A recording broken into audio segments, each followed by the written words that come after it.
कृष्ण की यह कहानी सुनकर आप आंसू नहीं रोक पाओगे। नंद बाबा चुपचाप रथ पर कान्हा के वस्त्र आभूषण की गठरी रख रहे थे।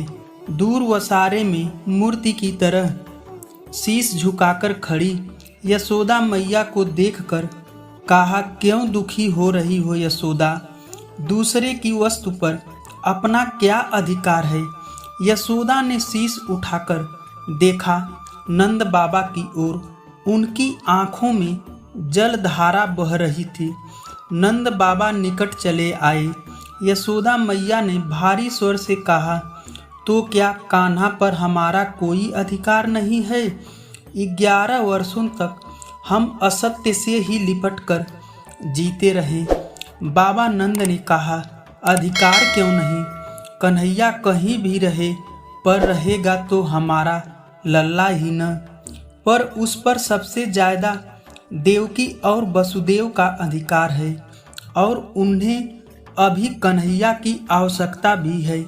यशोदा ने फिर पूछा, तो क्या मेरे ममत्व का कोई मोल नहीं? नंद बाबा थके हुए स्वर में कहा, ममता का तो सचमुच कोई मोल नहीं होता यशोदा। पर देखो तो कान्हा ने इन 11 वर्षों में हमें क्या नहीं दिया है। उम्र के उत्तरार्ध में जब हमने संतान की आशा छोड़ दी थी, तब वह हमारे आंगन में आया। तुम्हें नहीं लगता कि इन 11 वर्षों में हमने जैसा सुखी जीवन जिया है, वैसा कभी नहीं जी सके थे? दूसरे की वस्तु से और कितनी आशा करती हो यशोदा? एक न एक दिन तो वह अपनी वस्तु मांगेगा ही। कान्हा को जाने दो न यशोदा। माँ यशोदा से अब खड़ा नहीं हुआ जा रहा था। वे वहीं धरती पर बैठ गई। कहा, आप मुझसे क्या त्यागने के लिए कह रहे हैं? यह आप नहीं समझ रहे हैं। नंद बाबा की आंखें भी भीग गई थी। उन्होंने हारे हुए स्वर से कहा, तुम देवकी को क्या दे रही हो, यह मुझसे अधिक कौन समझ सकता है? यशोदा, आने वाले असंख्य युगों में किसी के पास तुम्हारे जैसा दूसरा उदाहरण नहीं होगा। यह जगत तुम्हारे त्याग के आगे नतमस्तक हो रहेगा। यशोदा आंचल से मुंह ढककर घर में जाने लगी तो नंद बाबा ने कहा, अब कन्हैया को भेज दो यशोदा, देर हो रही है। यशोदा ने आंचल को मुंह पर और तेजी से दबा लिया और अस्पष्ट स्वर में कहा, एक बार उसे खिला तो लेने दीजिए। अब तो जा रहा है लल्ला, कौन जाने फिर। नंद बाबा चुप हो गए। यशोदा माखन की पूरी मटकी लेकर ही बैठी थी और भावावेश में कन्हैया की ओर एकटक देखते हुए उसी से निकाल कर खिला रही थी। कन्हैया ने कहा, एक बात पूछूं मैया? यशोदा जैसे आवेश में ही कहा, पूछो लल्ला। तुम तो रोज मुझे माखन खाने पर डांटती थी मैया, फिर आज मैंने ही हाथों क्यों खिला रही हो?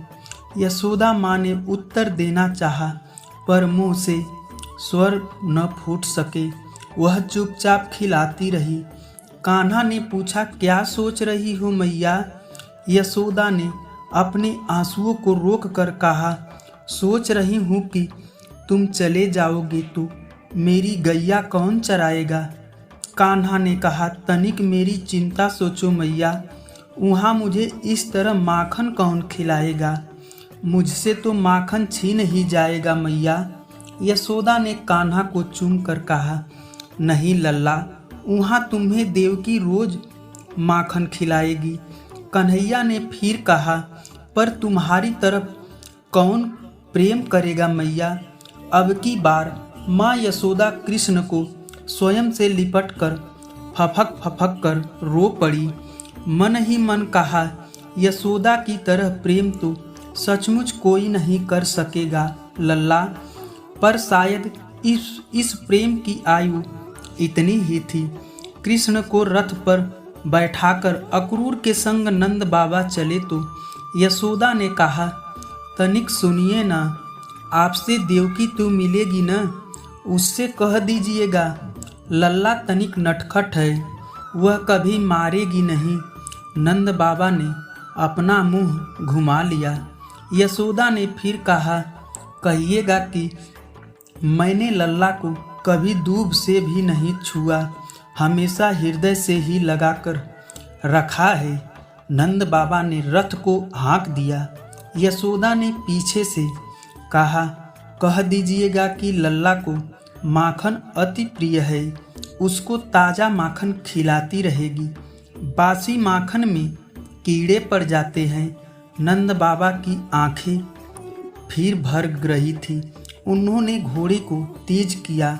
यशोदा ने तनिक तेज स्वर में फिर कहा, कहिएगा कि बड़े कौर उसके गले में अटक जाते हैं, उसे छोटे छोटे कौर ही खिलाएगी। नंद बाबा ने घोड़े को जोर से हाँक लगाई। रथ धूल को उड़ाते हुए बढ़ चला। यशोदा माँ वहीं जमीन पर बैठ गई और फफक फफक कर रो रही थी। कृष्ण से भी कहिएगा कि वह मुझे स्मरण रखेगा। उधर रथ पर बैठे भगवान श्री कृष्ण ने मन ही मन कहा, तुम्हें यह जगत सदैव स्मरण रखेगा मैया, तुम्हारे बाद मेरे जीवन में जीवन कहाँ बचता है, लीलाएं तो ब्रज में ही छूट जाएगी। जय श्री कृष्णा, जय द्वारिकाधीश। धन्यवाद दोस्तों यह कहानी आपको कैसी लगी हमें लाइक और कमेंट करके ज़रूर बताना और हमारे चैनल को सब्सक्राइब भी करना।